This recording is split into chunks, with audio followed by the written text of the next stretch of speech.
ఈరోజు రొయ్యల బిర్యానీ గోదావరి స్టైల్లో, ఆంధ్ర గోదావరి స్టైల్లో చేస్తున్నానండి. ఇది రాజుల బిర్యానీ అంటారు. దీంట్లో కొంచెం ఆయిల్, ఒక 2 స్పూన్లు నెయ్యి అండి. నెయ్యి వేసుకోవాలి. వేడెక్కింది.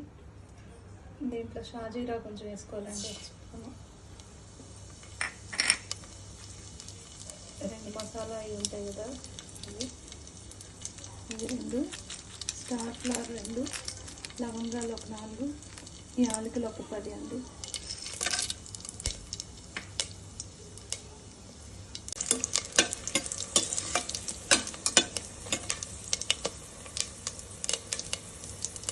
అది వేగిన తర్వాత కొంచెం కరివేపాకు,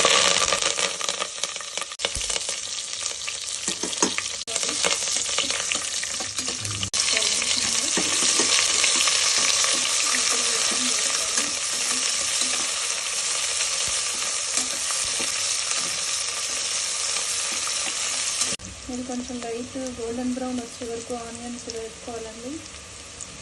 ఇది కొంచెం బాగా వేగిపోయిందండి. ఇప్పుడు ఒక టొమాటో, పెద్ద టొమాటో చిన్న చిన్న ముక్కలు కింద చేసుకోవాలి. ఇది ఒక 3 పచ్చిమిరపకాయలు వచ్చి ఇలా చీరకలు కింద చేసుకోవాలి.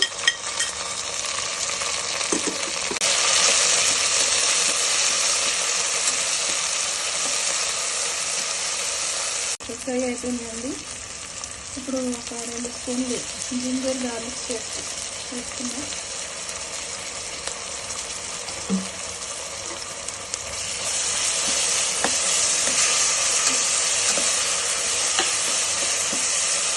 వేగిన తర్వాత ఒక 1 స్పూన్ పసుపు,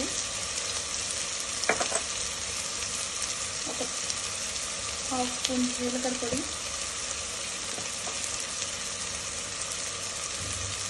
ఒక స్పూన్ వచ్చి ధనియాల పొడి,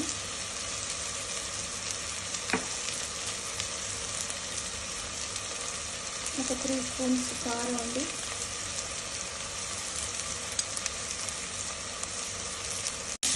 ఇప్పుడు ఒక 1/2 కిలో రైస్ చేస్తున్నామండి బిర్యానీ.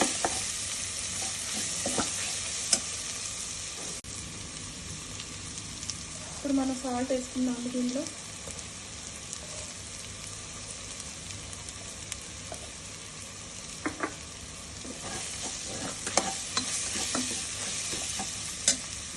క్లీన్ చేసుకుని ఇలా ఉడకపెట్టుకుని దాంట్లో కొంచెం పసుపు, ఉప్పు, కారం, కొంచెం ఆయిల్ వేసి ఇలా ఉడకపెట్టుకోవాలి.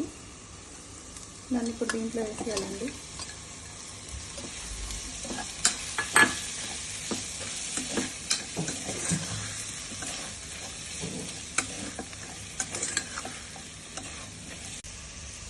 రైస్ వచ్చి 1 అవర్ నానబెట్టుకోవాలండి. బాస్మతి రైస్ 1/2 కిలో రైస్ తీసుకున్నాను.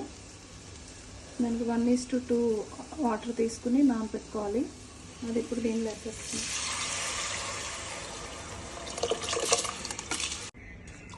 ఇప్పుడు సిమ్లో పెట్టి కొంతసేపు మూత పెట్టి విజిల్ పెట్టకుండా కొంతసేపు ఉడకనివ్వాలండి. తర్వాత అప్పుడు విజిల్ పెట్టుకోవాలి. 1.5 స్పూన్ గరం మసాలా అండి. కొత్తిమీర కూడా వేసుకోవాలి. వేసుకొని కలుపుకొని మూత పెట్టుకోవాలి. ఇంకొక 5 నిమిషాలు కొంచెం సిమ్లో ఇలా ఉంచి తర్వాత విజిల్ పెట్టుకోవాలండి మనం. ఏంటండి ఇప్పుడు విజిల్ పెడుతున్నాను. ఇది ఒక 3 విజిల్ రానిచ్చుకోవాలి.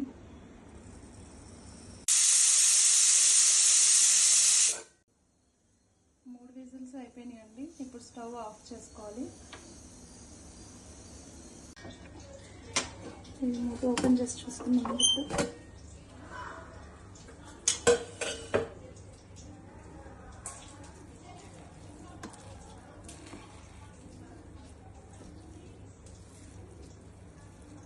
బాగా ఉడికిపోయిందండి.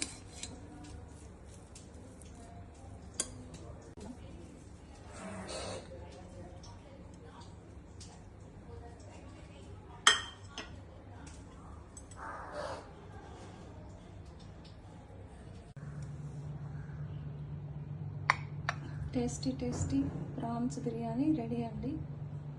టేస్ట్ చాలా బాగుంటుంది. మీరు కూడా ట్రై చేయండి. ఇది రైతాతో తింటే కూడా చాలా బాగుంటుంది.